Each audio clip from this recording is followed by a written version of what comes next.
Maintenant, nous allons regarder quelques exercices sur l'étude de la croissance et la concavité d'une fonction. On va commencer avec la fonction suivante, qui est la fonction f de x égale à x cube moins 3x. Pour étudier la croissance tout d'abord, il nous faut étudier le signe de la dérivée. Et donc on calcule f' de x, qui est égal à la dérivée de x cube moins 3x, c'est-à-dire 3x carré moins 3. On peut mettre 3 en évidence, et on obtient donc 3 fois x carré moins 1. On étudie le signe de cette dérivée, qui s'annule en moins 1 et en plus 1.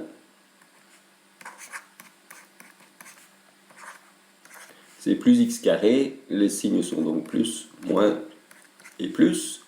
Et on peut en déduire la croissance de la fonction. Si la pente est positive, la fonction est croissante. Si la pente est négative, la fonction est décroissante. Et ensuite, de nouveau ici, croissante. La fonction est croissante et puis décroissante, on a affaire à un maximum. Ici, la fonction est décroissante et puis croissante, et on a affaire à un minimum. Quelles sont les coordonnées de ces deux extrémums? Le maximum a comme abscisse moins 1, et il faut remplacer x par moins 1 dans la fonction pour avoir l'ordonnée, ce qui nous donne moins 1 au cube, ça fait moins 1, moins 1 plus 3, ce qui nous donne 2 comme ordonnée. Le minimum aura comme coordonnée 1 et f de 1. On remplace donc x par 1 dans la fonction. Cela nous donne 1, moins 3, moins 2. On aurait pu voir aussi tout de suite que la fonction est impaire, et donc forcément, le symétrique du maximum moins 1, 2 sera le minimum de coordonnées 1, moins 2. Voilà pour la croissance de la fonction. On peut maintenant regarder la concavité. Concavité qui nous est donnée par le signe de la dérivée seconde. Et donc on calcule la dérivée seconde, c'est-à-dire qu'on dérive la fonction f', dérivée de 3x carré moins 3 nous donne 6x. On fait le tableau de signes de cette dérivée seconde, qui s'annule en 0, c'est donc moins 0 plus, et on en déduit la concavité de la fonction. Quand la dérivée seconde est négative, la concavité est tournée vers le bas, et ici la fonction dérivée seconde est positive, et donc la fonction elle aura une concavité tournée vers le haut. Le point de changement de concavité est ce qu'on a appelé le point d'inflexion, et c'est donc le point I de coordonnées 0. Je remplace x par 0 dans la fonction, et cela me donne donc le point de coordonnées 0, 0. Regardons maintenant le graphique de la fonction et vérifions ce que nous avons trouvé.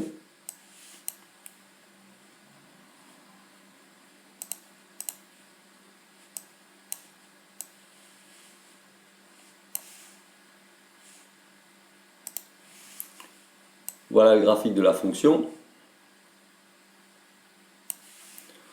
On voit très bien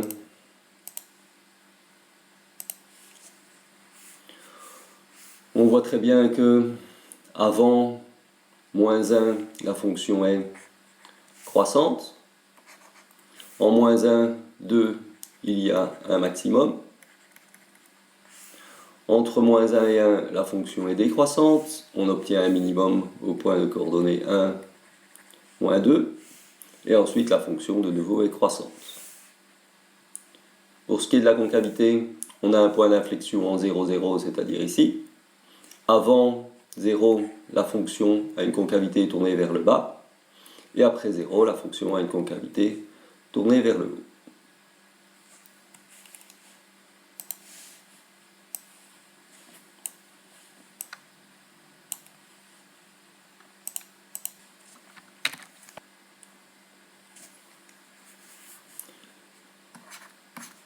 Deuxième exercice, f de x est égal à racine de x carré moins 1. Commençons par la croissance toujours. Et donc calculons la dérivée de racine de x carré moins 1. Dérivée d'une racine carrée, c'est 1 sur 2 racine carrée. Et comme c'est une composée ici, il faut encore multiplier par la dérivée de g, c'est-à-dire de l'argument, la dérivée de x carré moins 1. Ce qui nous donne 2x divisé par 2 fois racine de x carré moins 1. Et on peut bien sûr simplifier par 2. étudions le signe de cette dérivée. X carré moins 1 s'annule en moins 1 et en 1. Et x au numérateur s'annule en 0. Donc le signe du numérateur sera moins 0 plus. Pour le dénominateur, le signe de x carré moins 1 est plus 0 moins 0 plus. Mais comme on a une racine carrée ici, racine carrée d'un négatif, cela n'existe pas. Et donc ici la fonction n'est pas définie et la dérivée n'est pas définie non plus. Faisons le quotient. Cela nous donne moins. Moins divisé par 0, ça n'existe pas. Entre moins 1 et 1, la dérivée n'existe pas. En 1, même chose, la dérivée n'existe pas. Et ensuite, elle est positive. Qu'en est-il de la fonction maintenant? Puisque la dérivée est négative, la fonction est décroissante. Remarquez que la fonction existe en moins 1. En moins 1, la fonction vaut 0. Ici, la fonction n'existe pas. En plus 1, si je remplace même chose, j'obtiens 0 pour la fonction. Et la fonction est ensuite croissante. Regardons déjà ce que cela donne sur le graphe pour la dérivée.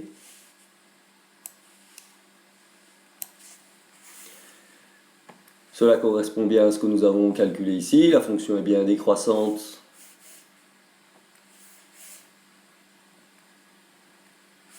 La fonction est bien décroissante jusqu'au point moins 1, 0, qui est d'ailleurs un point minimum ici. Et puis on a un autre minimum ici également, 1, 0. Et à partir de 1, 0, la fonction est croissante. Remarquons que pour ces deux minimums, c'est-à-dire en moins 1, 0 et en 1, 0, la fonction existe bien. Et donc la fonction est définie ici et vaut 0 en moins 1. La fonction est définie ici et vaut 0 en 1. Mais qu'en est-il de la dérivée? On voit d'après notre tableau que la dérivée n'existe pas en moins 1. Mais qu'en est-il de la tangente? Ici, la dérivée f' de x, quand x tend vers moins 1, pour des valeurs plus petites, puisqu'on ne sait pas s'approcher pour des valeurs plus grandes. Donc la limite quand x tend vers moins 1 pour des valeurs plus petites de f de x est égale à quoi? Si on remplace ici dedans, on obtiendra moins 1 divisé par racine de 0, c'est-à-dire 0. Et donc on voit que l'on tend, la racine étant positive, on va tendre vers moins l'infini. Et donc vous remarquez ici que la tangente, plus je me rapproche du point minimum ici, plus la pente de la tangente est importante en négatif, c'est-à-dire plus elle tend vers moins l'infini. En fait, ça veut dire également que la tangente au point moins 1 est une tangente qui est verticale. Même chose ici, la tangente est verticale au point de coordonnées 1, 0.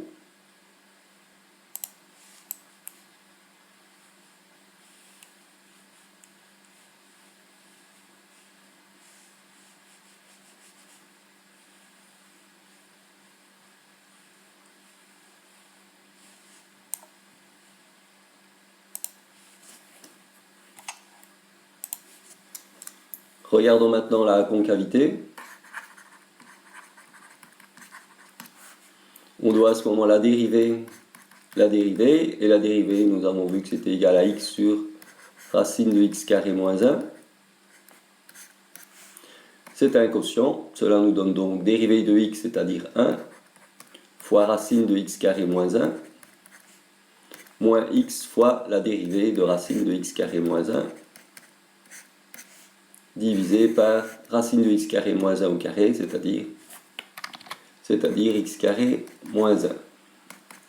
Cela nous donne donc racine de x carré moins 1, moins x fois, ceci est en fait exactement la dérivée f', puisqu'on a dérivé tout à l'heure la fonction racine de x carré moins 1, et donc on a trouvé x sur racine de x carré moins 1, et tout ça divisé par x carré moins 1. À ce moment-là, on peut mettre au même dénominateur, qui sera x carré moins 1 fois racine de x carré moins 1. On multiplie donc cette racine-ci par racine de x carré moins 1 divisé par racine de x carré moins 1. Cela nous donne alors racine fois racine x carré moins 1 moins x fois x moins x carré. On peut simplifier les x carrés et on obtient moins 1 sur x carré moins 1 racine de x carré moins 1. Voilà donc notre dérivée seconde, dont on peut regarder le signe.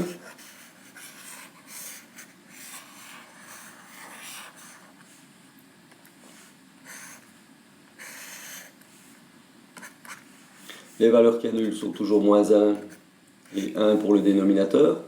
Le numérateur est négatif, c'est donc moins partout.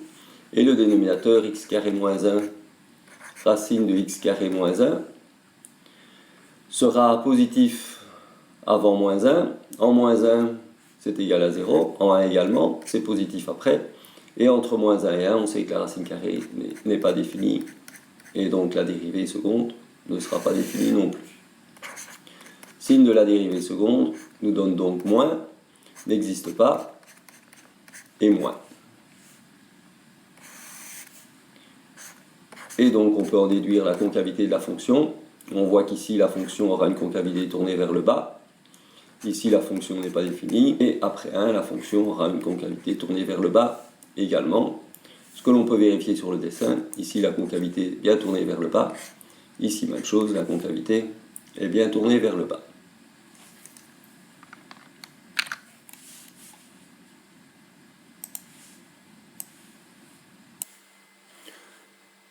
Troisième fonction, f de x est égal à 3x moins 1 sur x plus 2. Commençons comme d'habitude par la croissance avec la dérivée de la fonction. C'est un quotient, donc la formule est f' fois g moins f fois g' sur g carré. F' dérivée de 3x moins 1, c'est 3 fois x plus 2 moins f 3x moins 1 fois la dérivée de x plus 2, dérivée de x plus 2 qui est égale à 1. Le tout divisé par g carré, x plus 2 au carré. Cela nous donne 3x plus 6 moins 3x plus 1 divisé par x plus 2 au carré, c'est-à-dire 7 sur x plus 2 au carré. Le tableau de signes. X plus 2 s'annule en moins 2, le 7 est évidemment positif. X plus 2 au carré, c'est moins 0 plus, ça c'est le signe de x plus 2, élevé au carré, moins fois moins, ça fait plus, cela nous donne donc plus 0 plus. Et le quotient, c'est-à-dire la dérivée, nous donne plus, n'existe pas, et plus. La fonction f de x est donc croissante avant moins 2 et croissante après moins 2, et vous avez bien vu qu'en moins 2, il y a une asymptote verticale. Calculons maintenant la dérivée seconde pour étudier la concavité. La dérivée seconde est la dérivée de la dérivée, c'est-à-dire de cette fonction-ci. Il faut donc dériver 7 fois, on va l'écrire sous la forme suivante, x plus 2 exposant moins 2. De cette manière, on peut utiliser la formule f exposant n. Le 7 qui multiplie, on ne doit pas le dériver. Il faut donc juste dériver x plus 2 exposant moins 2. Ça, c'est la formule f exposant n qui nous donne n fois f exposant n moins 1 fois f', c'est-à-dire moins 2, fois x plus 2 exposant moins 2 moins 1 moins 3 fois la dérivée de x plus 2, ce qui nous donne finalement moins 14 divisé par x plus 2 au cube, dérivée de x plus 2 de nouveau est égal à 1. Tableau de signes de cette dérivée seconde. On a moins 2 comme valeur particulière, moins 14 est bien évidemment négatif partout, et x plus 2 au cube est du signe de x plus 2, c'est-à-dire moins 0 plus. Effectivement, élevé au cube ne change pas le signe d'un réel, et donc le quotient, la dérivée seconde, sera positive, n'existe pas, négative, ce qui veut dire que la concavité de la fonction sera tournée vers le haut, et ensuite tournée vers le bas. De nouveau ici, on a une asymptote verticale. Regardons maintenant le graphique de la fonction.